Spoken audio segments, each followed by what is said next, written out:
Hello, everybody. We're here for another episode of Can We Talk About Your WordPress Projects? This video series is sponsored by the WP Project Managers Academy, the only place available on the web where you can learn to consistently get your WordPress projects completed on time, within budget, with features that meet the client's business requirements without sacrificing profits. Today, I'm joined by Natasha Golinsky, right? Yeah. Yeah. Okay. Natasha and I both spoke at the Aderum conference, which used to be WP Feedback. We spoke at their conference and we spoke on a similar topic. She contacted me to make sure that we weren't stepping on each other's toes. And she was going to refer to my talk and I was going to refer to her talk. So that's how I met Natasha. She takes a really hardcore approach with her clients. And I wanted to have her on the video series so she could talk about that, because there's not necessarily one way to do things. I teach a certain way to do it because the most important thing is to get paid for the discovery. That's the important thing. The other is to only work with the kinds of clients you really want to work with that are in your niche or have, I think Natasha calls it psychographics. The psychographic, yeah. The mental component of your clientele. Yeah. Right. Okay. Now that I've said how we met, tell us a little bit about your background and how you got to where you are, and a little bit about your psychographic. I am the perfect example of an accidental agency owner. I've been running a web agency for 5 years, 5.5 years. I'm in Vancouver, Canada, and we really like 5-figure custom high-end website redesign. We do a lot of, we specialize in professional services, legal, financial, and I came into the agency world because I was management consulting for a client of mine. And he's, hey, I need to redo my website. Can you find me a guy to do my website? And I'm like, oh, for sure. I went to Upwork, got a guy, we did a site, and then I got a partner and he wanted some help with his website. It just kind of went from there. I had zero tech training. I'm not a designer. I'm not a developer, no background in tech. I can't even program my cell phone. Like, that's why I have my kids for that. But my role on the agency is money, management, and marketing. So those are my three. I handle the money, I do the marketing, management of the team, and the project. My area of expertise in the world of websites has nothing to do with speed optimization or SEO, because I've got my whole team does all that. But my job is scoping, estimating, and closing. I love sales. I've worked in direct sales for 20. I love working the sales end. But in website work, my challenge with website work was, if anybody saw me speak on the webinar, my first 3 years was a train wreck. Like, I could not be profitable. I was 39 years old, working in a restaurant, running my agency by day, renting out 3 rooms in my house with Airbnb. I could not figure out how to make website work profitable. And I ended up getting this project, this really high profile New York socialite website. I was so excited and I was like, oh my God, this is it. This is the moment where I'm gonna actually make some money. I had my team, again, I had a designer, developer, the whole crew and me. And anyway, the job was a train wreck. I thought I'd scoped it properly, but within a week of this client telling us about functionality requirements, I didn't even know to ask, you know what I mean? And it was, the job was just a train wreck. It almost bankrupted me because I was paying my team out of pocket after a while. The client was, we'd done 3 discovery calls. I figured out what I wanted, sold it on a fixed price. So excited. And my team sent me quotes basically based on that scope, they sent me quotes based on a fixed price. Once we were in it, there's no way I can let my team work for this. There's no way, because it's totally beyond what they had quoted me. So it's not even fair for me to expect them to do it. So I was paying them out of pocket, but I had no idea how to have that conversation with my client to get more money. Literally was out thousands of dollars after the job. My best developer went on stress leave. He was stressed out. No, I know. I didn't know there was such a thing. I wish I'd used that back in my corporate day. I'm sorry. I need to go. Yeah, I mean, he was like, I need a break. I need a month off. And I'm like, do it. Let's all do it. It was awful. I shut down business at this point because I did not have any idea how to make money. So I took, months after that, I read every book that exists about scoping, estimating, planning, discovery, intake, sales, estimating, and proposals. Every book in the world on Amazon about that subject. I read it. I took every course. I took your project management course about estimating. I did everything because I was falling apart. I loved working in an agency. I loved my team. I loved the work that we were doing, but it was financial suicide. When I did my webinar, I posted a question, anybody relate? And everyone's like, hand is like, yes, yes, yes. I figured out for me to quote something, I need to fully understand the scope of the job before I even quote it. So I'm not out thousands and thousands of dollars again. And I drew a really hard line that I will not take a project until I can figure out exactly what that client wants and then quote it. So I'm not missing anything and I'm not out the money and I don't have to have that awful conversation later. Oh, by the way, it's an extra $800, or I hated that. Right. See, and that's one of the things I teach this in the academy too, is by establishing upfront a really good change control process and a change budget, you don't have to negotiate each individual change. You No, know, exactly. I hate that part. I hate negotiating. So before we went live, you were telling me about the people you want to serve and the ones you don't. Describe that for us. My team and I specialize in working with a specific clientele. Like in terms of creating client avatar, we hear the term all the time, a demographic. Someone who works in healthcare, someone who whatever.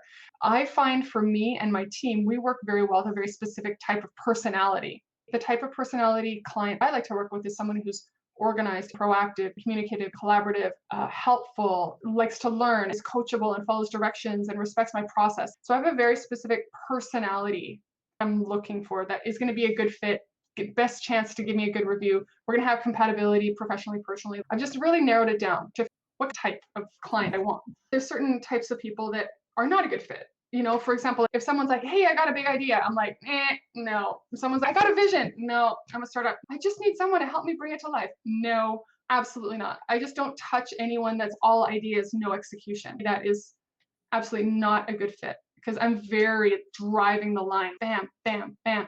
I work best with a type of client that's looking for structure. They want someone to guide and be kind of a tough guy, someone who can prove they have a process and ideas, visionary action people, type A, CEO types.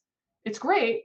But if I ever meet a client like that, I'm always going to ask to work with their COO or their CTO. I'm never going to want to work with that big idea. It just doesn't work. So that makes a point that a niche is not necessarily always an industry or a subset of an industry or that sort of thing. Sometimes your niche can just be the type of person or the culture of the company that is hiring you.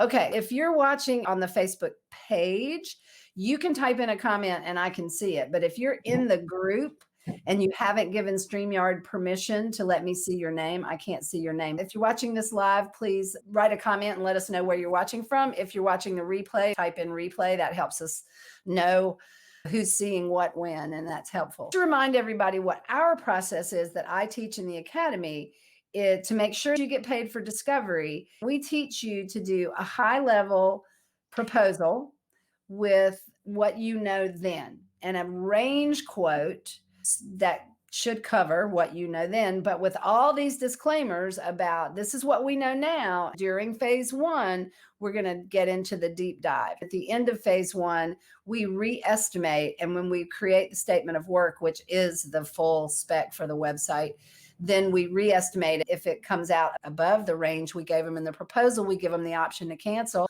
They hardly ever do because they know what we found as we were going through the deep dive.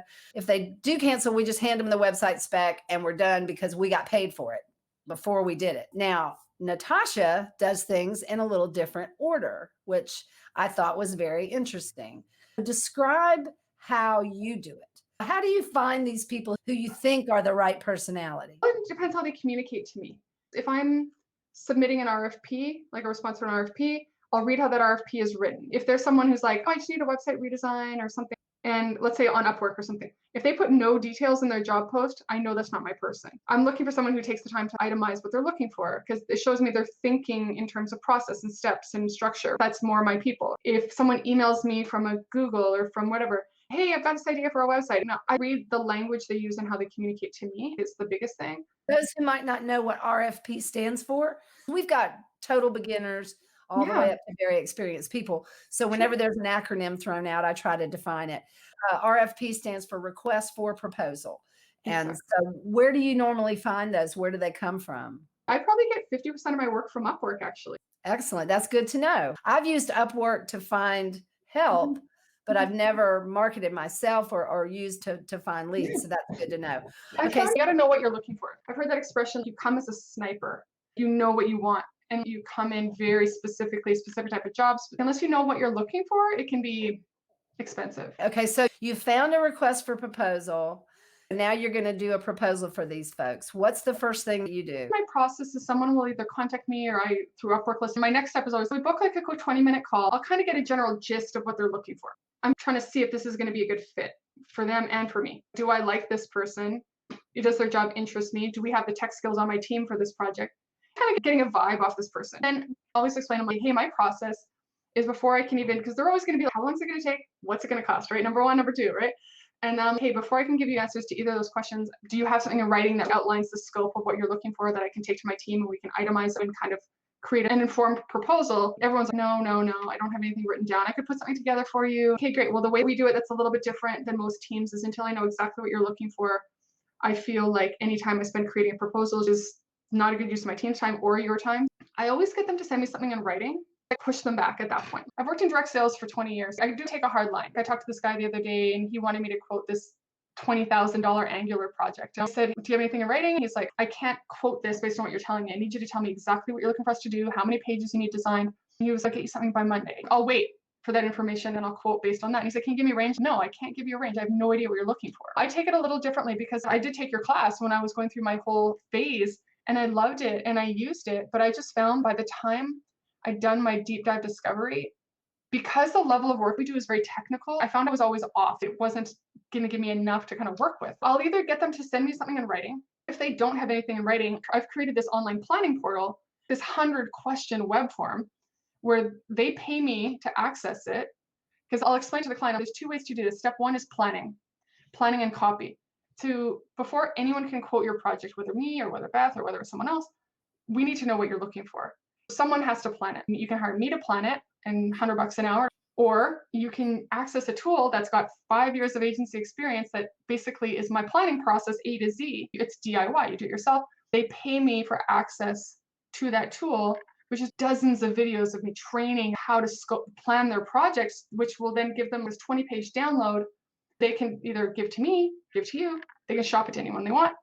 But basically it's a standalone system. I use it that way because if someone doesn't go through it, doesn't complete it, goofs around with it, it shows me this is not my person, because my best client is a very proactive person. So how much do you charge for this DIY discovery? I charge about $100 for them to get in. I think you told me you use Content Snare for that. It's built using Content Snare. Yeah. It's So the you content build it in there, but you also within there have videos that tell them how to come up with what the answer to the question is, correct? Exactly. What had happened was I was charging clients $1,000 just for the paid discovery to plan their project. I was seeing more often than not, people didn't want to pay for paid discovery like that. And I said, hey, well, that's fine. So I took all my best ideas and I turned it into a Udemy course. I still have this course on Udemy about how to plan your website. But then people would take my course and they would just get lost in it. There was no way to kind of compile this data. I'm like, hey, that's not working. So I turned it into this web form. I took all my Udemy videos, all my training videos, and I tied them to the web forms. Each field now in my portal has these training videos. It's a web form plus all the tutorials. If we're talking about creating a mood board or something, how to do a mood board, why you need a mood board, what's important. And I have these videos from my course. Like what I found was before I used the portal tool, I email people, I need this and I need this and I need this, or I'd have a Google form or something. The accuracy of information I received was really bad. I'd get this information in and still need 5 follow-up emails to get all the information I need. But now the accuracy is 99% because it's a step-by-step web form and you can upload stuff. And I let them know in advance, it's not easy. I scare them as to the fact, unless you know what you want, how can anyone possibly quote this properly? How can I possibly? I think this is brilliant. I have to tell you, I think this is brilliant and I want it. I want what you already created. Have you thought about marketing it to other agencies? Well, on the Aderum call, I had people in the comments were, oh my, I'm an agency. How do I do this? It was originally built for my clientele because I don't want to plan this for free. So you got to pay me. If you want me to work on your job, you got to pay me to do your thing. I've heard from a lot of agency owners. I got an email this morning saying, I have 3 clients who need to plan their site. Can I send it to your thing? So I think it's definitely in progress. Just right now it's built based on my system. I've been told to set it up like a Content Snare where it's a third-party thing and users and but well, if Jimmy Rose would ever make Content Snares, you could export the template. You can market not only the thing, but you could be an affiliate for Content Snare too. I never thought of that because technically I've set it up as a template. I mean, I know he's got that in the works. Yeah. But I would talk to him if I were you, because I think this thing could just be gangbusters. It works really well. I'm a salesperson. I admit I'm a salesperson. I'm not a web developer. I put that in big, bold letters, right? The reason I'm not afraid to draw a hard line is because I have lost so much money. I almost bankrupted myself. It's easier to draw that hard line when I know if I quote a job and I don't have a plan, I'm going to be wrong. I'm going to lose money. and I can't afford to lose money. In the beginning, I was really scared to tell my client, I'm not touching your thing until I have a written plan. Whether you plan it yourself, take my course, plan it yourself. It's $20 on Udemy. Hire me for $100 an hour to plan it. I'll plan it for you. Use my portal. There's 3 ways you can plan this job. Someone has to plan this. The most important part is getting your client on board that planning is required. I know for a lot of my colleagues and freelancers, and they just sell, and this is different, obviously. This portal and the planning is really if you're working on a custom thing. If you sell packages of $1,500 and you get this, this, and this, I've never worked that way. Everything we do is 100% from custom. If you sell packages and you get this plus 3 rounds of revisions, this is probably not going to be the right thing. Let me stop you and ask you another question. What if someone comes to you and says, I've got this crappy old website and I want you to redo it? Do you use it for that as well? For sure. It was actually created for that because my team and I do not really do new builds. I don't like new build projects. I don't like being a part of the branding and the copy. Redesign is really my sweet spot. It was actually created for a redesign clientele because part of the questions in the portal are Google Analytics data, Hotjar data, user data. So we can see what is happening on your site with the next version. How do we do it better? So what most people do when they need that information is they'll go out and do all these things, check all these things, do all this research on their client. What I love about your process is you've put that onus back on the client. Yeah. Say, tell me what your deal is, right? Yeah. Tell me what's wrong with your website. Tell me what you're not getting that you expected to get. I think this is brilliant. And I may just completely redo the academy now. Don't say that. You're amazing. I read this book. I don't know if you've read this, but it's called $1 Million Websites. Have you read this? No. This was one of the books I bought when I was reading about website planning and scoping. It's written by this woman who would work with corporations that had $1 million website budget. $1 million for a website. So we're talking huge high end, right? She would tell them all throughout the book, this job is your responsibility, Mr. Client. The person responsible for this project is you, the client. Figure out what you want. She sells $1 million websites and she doesn't even scope the own job. That really gave me the authority to feel, I don't know your business. You know your business. I don't know everything about your target market. What the secondary benefit to planning is I find a lot of times with website work, I don't know about you and your community, but when most of us, when we come into a website project, the trust level is really low. People are jaded. They don't trust me. And they don't trust you. They don't trust most of us because they've been ripped off or made a bad decision. And they don't trust us because they don't understand what they're buying. High quality website work is expensive. For someone to spend a lot of money, they have to understand what they're buying. So the portal, I give them the inner look at how is this working? The person you hire, what are they going to do? What is this price based on? What is the timing of a website based on? What goes into this? I teach them about skill sets. It's one of my biggest pet peeves. I need a designer to build me a website. Don't say that. That's not a thing. You need a designer to design your website. Well, it's so hard, especially because I don't think I can call myself a designer. I took some design classes in college and graduate school. Who's the author of the $1 Million Website? It's her name's Rebecca Murtaugh. Somebody asked that question in the Facebook group. Yeah, I read it. I'm getting that book for sure. But where was I? I get distracted by these. Okay, so I'm not a designer. I have some design skill because I took a few classes in graduate school. I'm not a developer because I don't code, but I have 25 years experience in IT. And the thing I'm really best at is scoping, communicating with the product people, and then translating that into the geek language for the geek. I'd be bilingual, right? Right. That's what I do. So this label that everybody wants, are you a developer? Are you a designer? I know. You're an implementer. No, it was an integrator or something like that. Well, that sounds like somebody's working on an assembly line and just putting pieces together. It requires more than that. We still don't have a good title for this, right? Code, doesn't design, but can create beautiful websites because we've got templates available. We've got training on the right colors to put together and the ones you shouldn't put together. And there's the whole accessibility thing, which has an impact on how things look and feel. You've got all that. So what do we call ourselves? I don't know. I call myself a website solution provider. That's amazing. That's great. Because that's what I do is I provide a solution to whatever your problem is right now. The thing that Melanie Adcock says that just because you can say it in one sentence doesn't make it easy or cheap. I love that statement. So many of our folks work with like small businesses with a low budget. They don't have a lot of money to spend on their website. I don't know that this approach would work with the mom and pop down the street.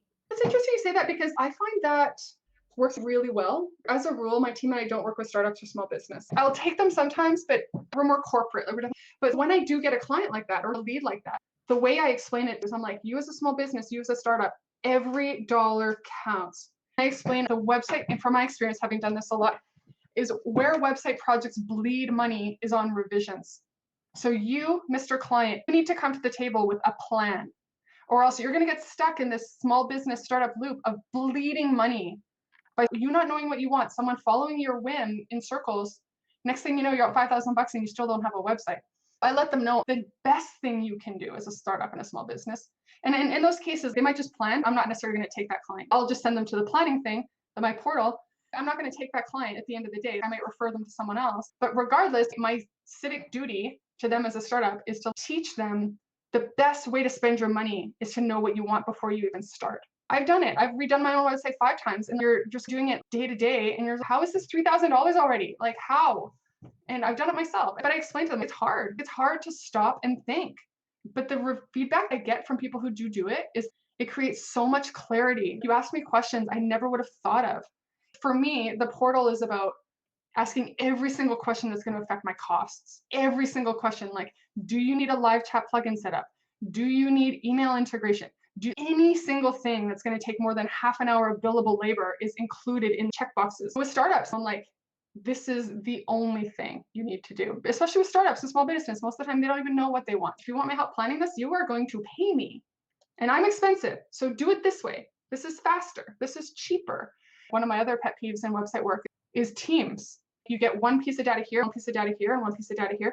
And I have zero tolerance policy for that. If I'm brought into a project and I can see there's multiple cooks in the kitchen, I make it very clear this conversation will not go forward until I have one point of contact.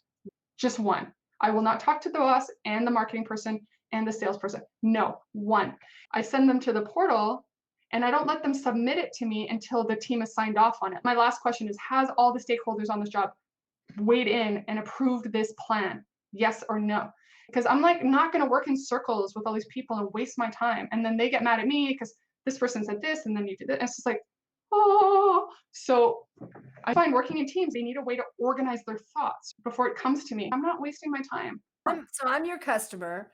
You've talked me into spending $100 to scope out my project. Yeah. I've planned my project, scoped it using your tool, and then you do the proposal.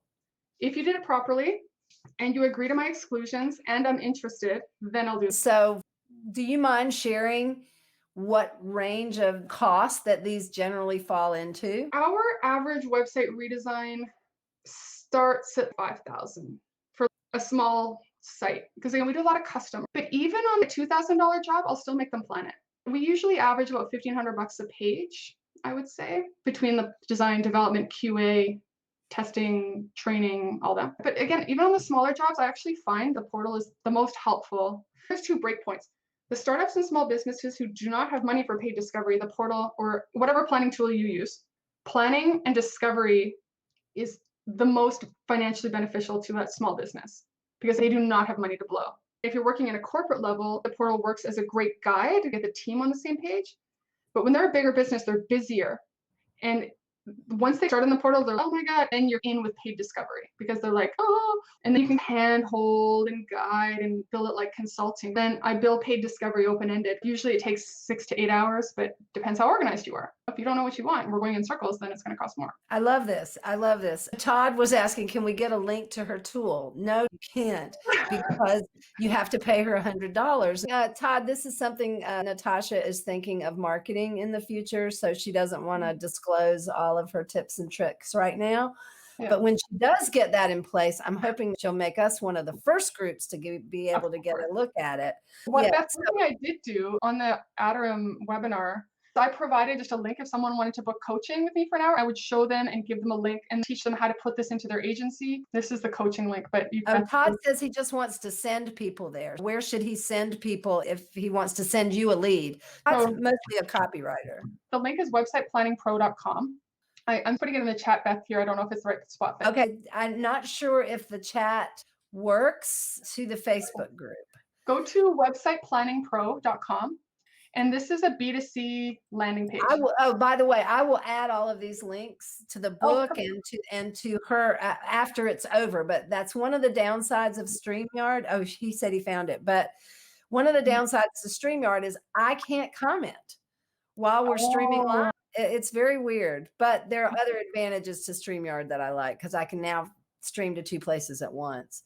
Tell me one more time what it is. Sure, website planningpro.com. What I recommend is before anyone sends a referral to me, because I do not want to create any kind of communication disconnect. I have a 50% discount. Right now I have it priced at $100. I will send you a PayPal invoice for $49. You as the agency person can make sure it aligns with your approach so your client's not confused. My whole approach is, you'll see in my video, I have a video on the landing page. It's very measure 3 times, cut once. We all know money is lost in revisions. And working fixed price, for example, I don't do design on a fixed price, never. I only do design hourly because you never know what the client we're going to do. If they're easy or fast or if long and high maintenance, design is hourly, always. And when you say design, what do you mean by design? we're doing the site in a 2-phase, in that we're doing design and then it's some clients who I know are going to be more picky, maybe more custom, the site is bigger, they want something fancier. We'll do a web design, the mock-ups, and then we'll go to the build with the 2-phase. Okay, so in my world, Yeah. we do wireframes and content. Let's just say this is a new build. We do wireframes and then content. We do the wireframes so they have a reference for where each piece of content is going to go. They can see what I'm getting ready to write is going to go in that box. Yeah. So that by design, that's what you're talking about. And then branding and colors and all of that. Yeah, I do it a little differently. I follow a content first approach wherein I won't even start until we have content. I won't even quote until I have the final content. I'm not even pricing this job. Not only they do this scoping, planning, is that where they give you the content? Yeah, exactly. That's part of it. And I explain content first design and what content first design is. And there's multiple ways to do a website, but I really believe the center of the success of a website is what the website says. I'm not a copywriter, so I have no affiliate reason to say that. But what the website says is what the website looks like and what it does is secondary to what it actually communicates on an emotional level to your buyer, right? So I really follow a content first design approach wherein, Mr. Client, you know your business. If you don't have content, get a copywriter. Someone's got to write this content. Then they give me their content and I quote the design around the content. Even on that, I give them a range because I don't know. If I've never worked with this client before, I'm not getting stuck in the loop with a client who wants 7 rounds of revisions and I'm working for free. So if it's someone I don't know, I've never worked with them before, everyone works billable design, billable weekly on web design. That's assuming, again, a 2-phase. So, but even then, you know what, that's not true. Even then, if I'm bringing in a client and we're doing a design and a build at the same time, I've got one guy who's doing Elementor or something and they're doing it at the same time. And I don't know this client. I do not know how high maintenance they are. We're going to hourly 100%, no fixed price at all. I never worked fixed price, actually. We'll work hourly. Let's say we're doing a 2-phase.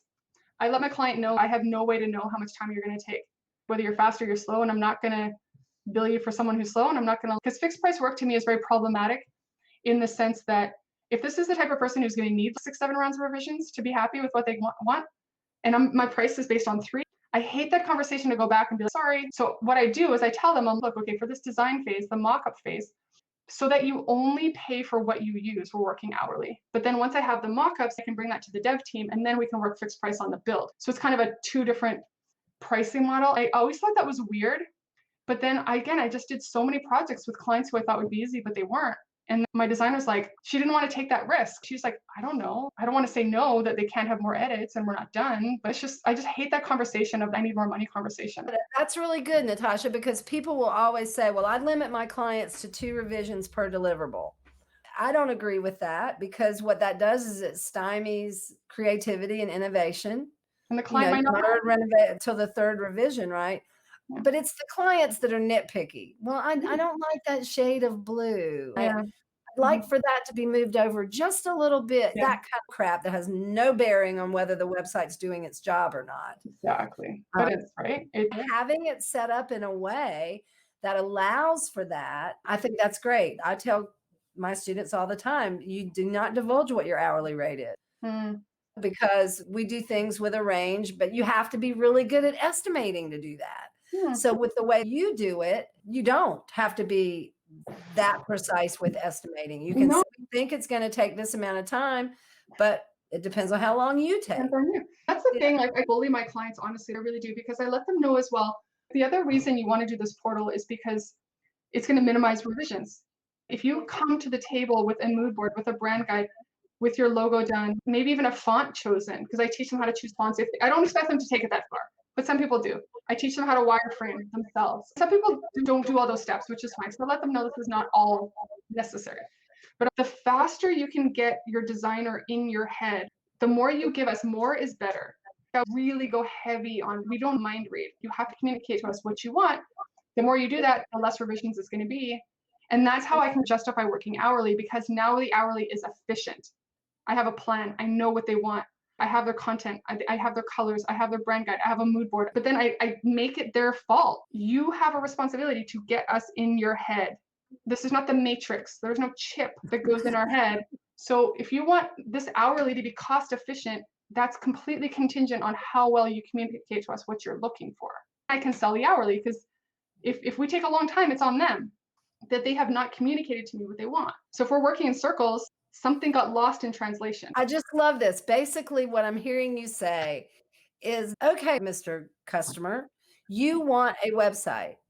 All right. I'll give you a framework to work by and I'll tell you exactly what I need, but it is on you to give me this information in great detail. And if you don't do that, I'm not working with you. Well, yeah, I can then decide. If they're just giving me non-answers or, oh, I haven't had time, to me, that's not going to work. Like, some people are okay with that kind of profile, but to me, it's not. I guess in the whole time I've run an agency, 100 websites, I've never had the problem with getting content, because I don't even quote until I have content. It's kind of backwards. I tell the client, what am I quoting this based on?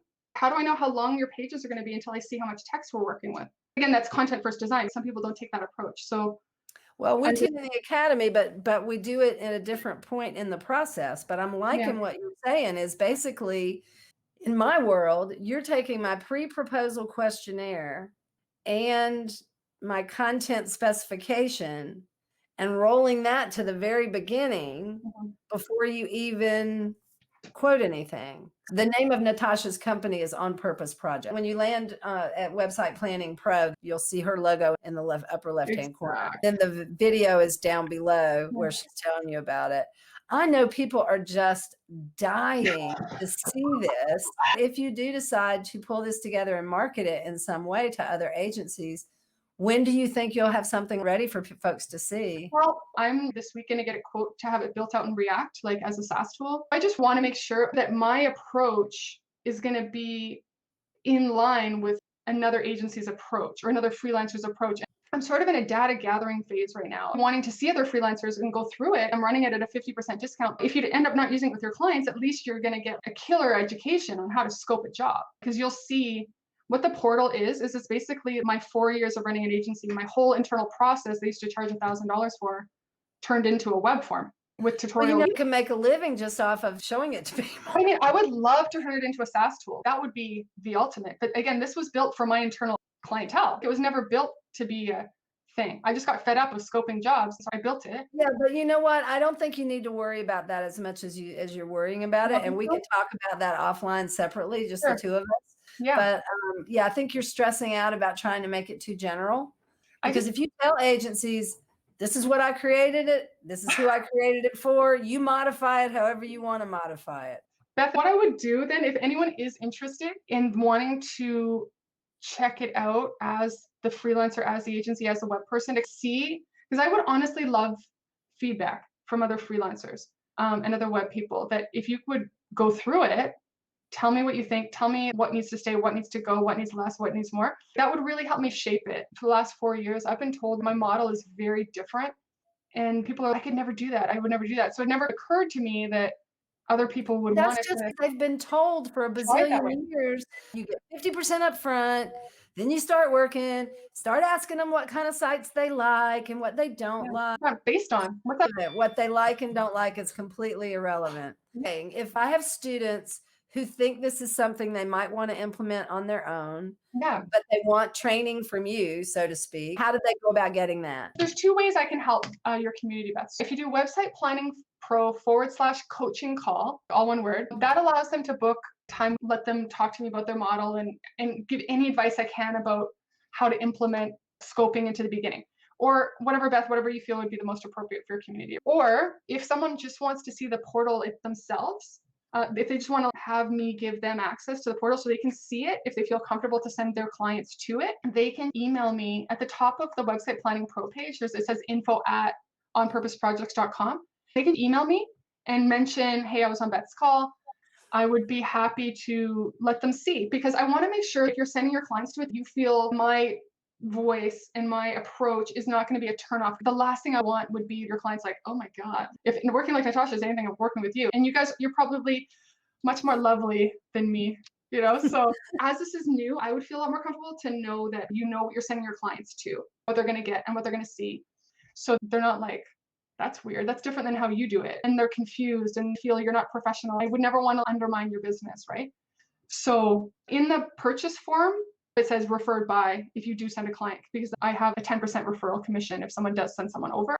But before you do that, I recommend check it out for yourself and make sure I'm in line with your message to your client. I'm going to say back to you what I think you just said and tell me if I got this right. Yes. Okay. So if you want to schedule a coaching call with Natasha, you go to websiteplanningpro.com / it changed to an order.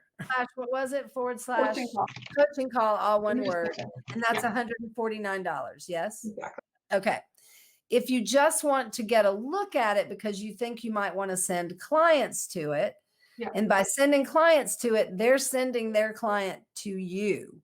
Exactly. But there's a spot that says referred by, so I know that it's not my client. If Todd, as a copywriter, has a client he thinks might want to hire you, that's how they would do that. Exactly. Yeah. So he would then, because when the client's done, it allows me to export a 20-page report, which I would then send to Todd or to whoever is going to be making that story. Exactly. Okay. Got you. I'm sending my client to your portal to scope out the project. Then you're going to send me the report back so I can then use that with my client. Exactly. Yeah, exactly. The portal it's not contingent on them doing work with me as an agency. Okay. No, it's my vision for it to be its own standalone tool, irrespective of who does the work. I have other designers who send their clients to it, who have been through it and vetted it and realized I'm not as scary as they thought I would be. If they book a coaching call with you, you're going to show them the portal. At $49 into. Yeah. Excellent. All right, we're at the end of an hour. I told Natasha when we first started, I didn't think this was going to take an hour, but I kept asking questions because it's so interesting. I think it's brilliant. You really have revolutionized the method of doing this. And the reason everybody says, oh, I'd never do that, or my clients are going to push back, or no client would ever give you that much information, you've proven that's wrong, that the clients will do it if you take a hard line and say, hey, it's cost this much, you do it. At the end of that, if we find we're not a good fit, you can still take that for somebody else. Now, see, that's what I do with my phase 1 deep dive discovery. You get to the end, we've created this detailed spec for you. It really is the same process I use. It's just in a different place. You've taken out a whole step. It's brilliant. I've got to redo the whole academy. We'll co-create something better. Oh, okay. As you've been talking, I've been sitting here thinking, I think this is a great thing. Because the center of it is that I see we let ourselves be doormats to our client.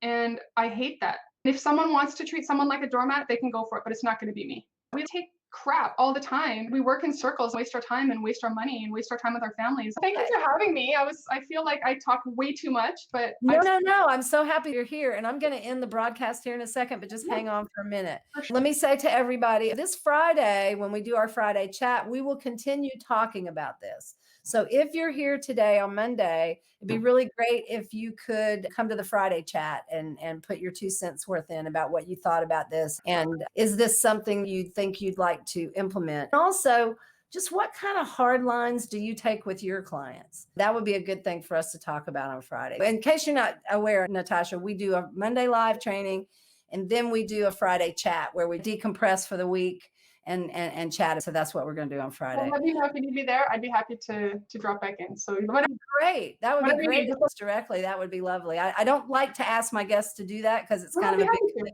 But if you're free, that would be great. Everybody, I hope to see you on Friday. Next Monday, Trisha Clements is going to be with us, and she's going to be talking about Google My Business and also how she pivoted her business completely from a pet-centric business to being your business watchdog. And I really like how she did that pivot and that transition. If you've been wondering how to serve your clients with Google My Business, Trisha is going to tell you a lot about that on Monday. So until I see you then, remember to stay productive, stay strong, and never stop learning. Thanks, guys. Thanks.